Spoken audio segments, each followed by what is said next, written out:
expressed in the following program are not necessarily those of Eastlink Television, its sponsors, or partners.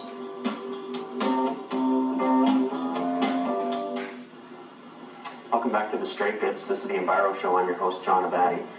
We have Suzanne Borkowski, the president of the Nova Scotia Bird Society, with us now, and we're going to be talking about birds of Nova Scotia and the organization. So, hi Suzanne, welcome to the show. Hi John, thanks for having me. When was the Bird Society formed and why? 1955. We celebrated our 50th anniversary in 2005, and that was the year that I became president. So that was a fantastic time to become president. It was celebrations all year long. A couple of, no more than just a couple, a group of scientists basically decided that because Nova Scotia is such a bird-rich province, that someone should be actively monitoring the bird life and the patterns of migration in this province. Many of the founding members were actually scientists. So they got together in 1955 and they formed the Nova Scotia Bird Society. They had their first meeting at what was then the Museum of Natural History. It was in the Technical College. And membership was $1 a year. And they very quickly, within that first year, went up to about 300 members. So there was obviously a lot of interest in birding. And to this day, science is probably still our main focus. We have a magazine, a quarterly publication, and in it, we record all of the sightings of birds from around the province. So that becomes extremely important archival information. Is anybody allowed to send data in? Or is it only Absolutely. members, or just anybody that's anyone at all. We have a website, and if you are seeing birds in your yard, in your area, along the roadside, in a park, anywhere, it really doesn't matter, we encourage you to tap into our website, and right on our home page, there's a list of links on the left-hand side. The fifth one down is Submit Bird Report. It's a very user-friendly, very easy to fill out report, and it gives you credit for having made that sighting. What's the website? You don't even need www. It's just http://nsbs.shabakdo.org. And what other things can you find on the website? Well, it lists our meetings. We have regular monthly meetings at the Museum of Natural History in the auditorium on the bottom level. We have guest speakers, and they usually show either slides or now, far more often, PowerPoint presentations to do with birds or with birding. We're having an interesting one in April. Chris Hawkins, who is the hawker at the Shearwater Airport, is going to bring in a couple of his hawks, and that one's called Up Close and Personal. So if you go to that one, and anyone can go to any of our meetings, you'll get to see live hawks. That's actually kind of an important thing to do, because pigeons, other birds can get in the way of airplanes, and not only can the birds be hurt, which of course is a major concern to anyone who's interested in birds, but the planes can be damaged. So just having hawks flying over that airport is enough to make sure the pigeons don't go anywhere near it. So it's beneficial. What other things do you do, which I guess you can find on the website? Are you involved in any events? Do you have We are dedicated to the study of bird life in this province and to the conservation of habitat, or the preservation of habitat. So we're involved in a lot of scientific data-based studies. For example, we've just finished the Christmas bird counts. Now, many of those are Audubon Christmas bird counts, which means that the information that the volunteers collect, and we're talking hundreds of volunteers going out from dawn until dusk, and sometimes even later than that to listen for owls, tramping through freezing cold weather, snow, ice, standing for hours looking out over ponds or lakes, counting birds, literally counting every bird they see, and collecting that data and sending it into a compiler to be verified and tabulated. And all of the results go to Audubon, which has been doing these bird counts for 107 years. And when our information is tabulated and verified and sent to Audubon, it gets published in their database, which is used by scientists and researchers from all over the world.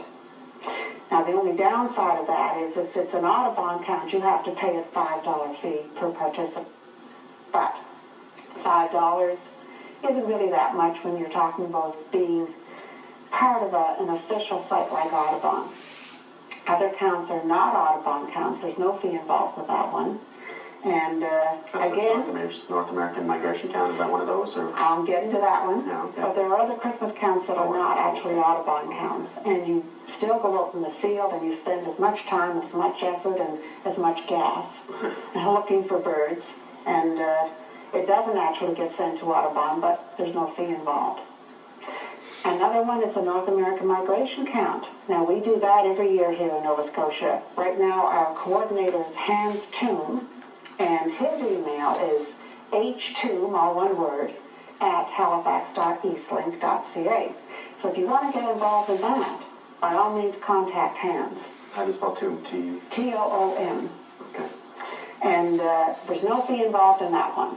And again, you go out from dawn until dusk, and or you can go out for a shorter time if you like. It's really up to you. But you go out and you get out into an assigned territory. You know, you have your own boundaries, and you count every bird you see. And that helps us to get a picture of what's migrating through Nova Scotia. It's done in the second weekend in May every year. And we've got data now going back just about 20 years. So it really gives you an accurate vision of just what's coming through here. And then there's things like the Maritime Breeding Bird Atlas, which I know you're going to be getting into a little later on. The Bird Society is very heavily involved in that. In fact, most of the regional coordinators are Bird Society members. And that's a study of what's nesting or breeding in the province. Then there's... Do you do events? Do you do monthly events, weekly events? To have hikes or... Field trips? Yes, field We have all kinds of field trips. In fact, we have probably 40 plus a year. And these are listed on the website, right? They are, and they're open to everyone. You don't have to be a member to come on one of our field trips. And it's a good way to get involved and to find out if birding is for you. Well, the trips are all over Nova Scotia, right? All over. Well, Different habitats and... we have over 500 members, Yeah. and they're from all parts of Nova Scotia, from Yarmouth to Cape Breton. We also have a Cape Breton chapter, and that's because a lot of the people in Cape Breton, of course, can't make it to Halifax for the monthly meetings. So they have their own meetings, but they're interchangeable. The Cape Bretoners are always welcome at our meetings, and we're always welcome at theirs. We have at least one beginning bird field trip a year. I'm leading one June the 3rd. So if anyone wants to join me for that, by all means. Where's that one? That's going to be at the Frog Pond in Jollymore, Halifax. And it'll be a morning walk, and I'll be showing people how to look for birds, how to listen for birds, how to identify What should people bring? Well, you should have binoculars. You're not going to see much without them. I go with binoculars absolutely everywhere. I have a pair in my car, and I have a pair, that I just take with me everywhere. I often wear them around my neck. It's not unusual to see me shopping for groceries with binoculars hanging around my neck. If they don't want to invest a lot of money right off the bat on a good pair of binoculars, probably the best way for a beginner to go is to get a pair of compact binoculars. They're cheaper. They can be very good. The only disadvantage to compact binoculars is that because they have a narrower range of view, they don't let in as much light. So if you get into a dark place like deep in the woods, you're not going to be able to see as much with smaller binoculars. However, most beginning birders don't go on deep woods hikes. They tend to go on some of the more common hikes.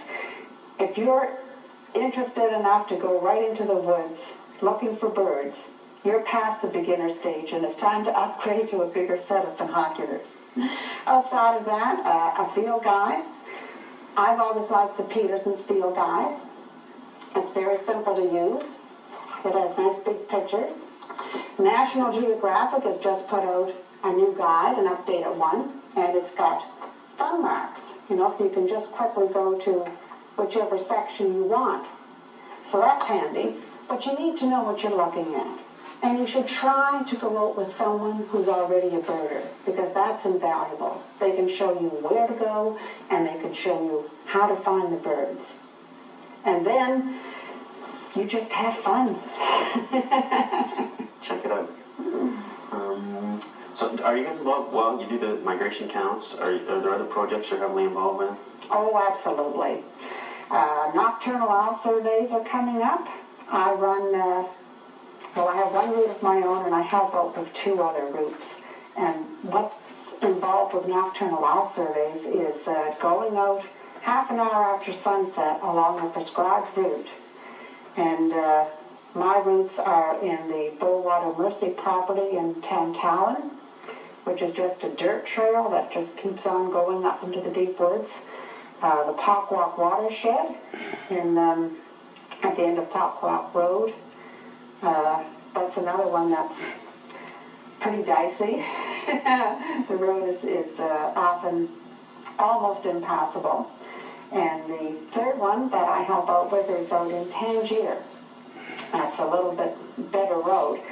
But you're out there in, 11 o'clock, 12 o'clock at night, and it's just... You're playing tapes, is that correct? You do play a playback tape. Yeah. But outside of that tape, it's quiet, and you hear the night sounds all around you, and it's... And just listen for responses if there's any... That's right. Calling That's right. And you can hear for a long, long ways off. That's the Bird Studies Canada program, although we have Cape Breton owl surveys as well that were started by Suzanne Myers. She's my vice president right now. And they're running different provinces right across Canada. Are there any other programs just we can run through other than those that you're involved with? There's lots of different programs. I don't think we have time to get into all of them, but if it involves birds, if it involves counting birds, surveying birds like maritime beach surveys.